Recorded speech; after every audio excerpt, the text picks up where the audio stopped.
Assalamualaikum warahmatullahi wabarakatuh. Perkenalkan, nama saya Lilis Nurjana dengan nomor induk mahasiswa 8603566864. Pada hari ini saya akan melakukan tugas mata kuliah praktikum IPA modul 8 listrik dan magnet KP1 kelistrikan tentang percobaan arus dan tegangan listrik. Listrik dinamis mempelajari tentang muatan listrik yang bergerak yang kita sebut dengan arus listrik. Arus listrik dalam suatu rangkaian dapat mengalir apabila kawat penghantar bersifat konduktor atau penghantar listrik yang baik. Sebaliknya, arus listrik tidak mungkin mengalir jika kawatnya bersifat isolator. Arus listrik ini mengalir karena adanya beda potensial atau tegangan, di mana alirannya bergerak dari potensial tinggi ke potensial rendah. Secara konvensional, arah arus listrik mengalir berlawanan dengan aliran elektron. Menurut hukum Ohm, besarnya arus listrik dalam suatu rangkaian selalu berbanding lurus dengan besarnya tegangan listrik dan berbanding terbalik dengan besarnya hambatan. Tujuan percobaan yaitu menjelaskan aliran arus dalam suatu rangkaian, menjelaskan pengaruh tegangan terhadap suatu rangkaian. Alat dan bahan yang digunakan adalah sebagai berikut. Yang pertama adalah baterai, kemudian tali kabel yang tersambung dengan penjepit sebanyak 2 buah berwarna merah dan hitam. Kemudian lampu 1 buah dan berbagai bahan uji untuk konduktor dan isolator seperti sendok, pensil, kertas putih, air garam, penghapus, paku ripet, alat tulis dan tabel pengamatan.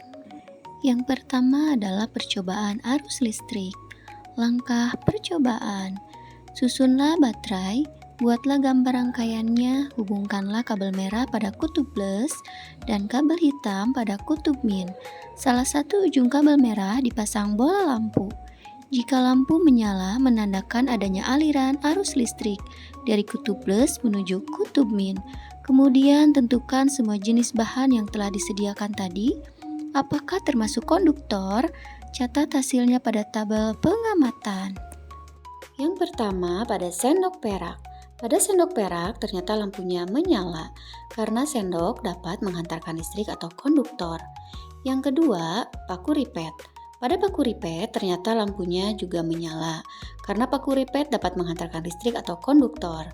Yang ketiga, kertas putih. Pada kertas putih ternyata lampu tidak menyala karena kertas tidak menghantarkan arus listrik atau bersifat isolator. Yang keempat, karet penghapus.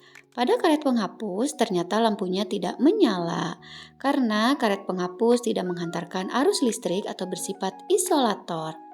Yang kelima, pensil. Pada pensil lampu tidak menyala karena pensil tidak menghantarkan arus listrik atau bersifat isolator. Yang keenam, air garam. Pada air garam ternyata lampunya menyala. Artinya air yang bercampur garam dapat menghantarkan arus listrik, jadi air garam juga bersifat konduktor. Kesimpulannya, agar arus listrik mengalir, kita memerlukan bahan pengantar yang bersifat konduktor. Bahan yang menghantarkan arus dinamakan konduktor, sedangkan yang tidak menghantarkan arus disebut isolator. Dari hasil percobaan, bahan yang termasuk konduktor yaitu sendok perak, paku ripet, air garam. Sedangkan pensil, kertas putih, dan karet penghapus termasuk isolator. Yang kedua, percobaan tegangan listrik. Langkah percobaan. Percobaan pertama, buatlah rangkaian listrik seperti berikut. Sambungkan pada baterai, amati apakah lampunya menyala. Ternyata hasilnya tidak menyala karena kedua ujung kabelnya sama-sama berada di muatan positif, sehingga rangkaian tersebut tidak ada tegangan listriknya. Percobaan kedua, buatlah rangkaian seperti berikut, kemudian tempelkan ujung kabel pada kutub positif dan negatif. Amati hasilnya. Ternyata lampu tidak menyala karena ketegangan lampu membutuhkan 3 volt, sementara satu buah baterai mempunyai tegangan 1,5 volt. Percobaan ketiga, Buatlah rangkaian seperti berikut. Tempelkan ujung kabel pada kutub positif dan negatif. Amati hasilnya. Ternyata lampu menyala terang karena muatan listrik besar. Selanjutnya, sama dengan cara sebelumnya. Buat rangkaian seperti berikut. Gunakan 3 baterai yang dirangkai secara seri. Amati hasilnya. Hasil menunjukkan ternyata lampunya menyala lebih terang karena muatan listrik lebih besar dari sebelumnya. Hal ini disebabkan baterai yang digunakan lebih banyak. Kesimpulannya, tegangan listrik adalah beda potensial yang menyebabkan arus listrik mengalir dari potensial tinggi ke potensial rendah. Semakin besar tegangan, semakin besar arus yang mengalir, dan semakin kuat efek yang ditimbulkan oleh rangkaian tersebut. Contohnya, semakin banyak baterai yang digunakan, maka akan semakin cerah cahaya yang dihasilkan oleh lampu.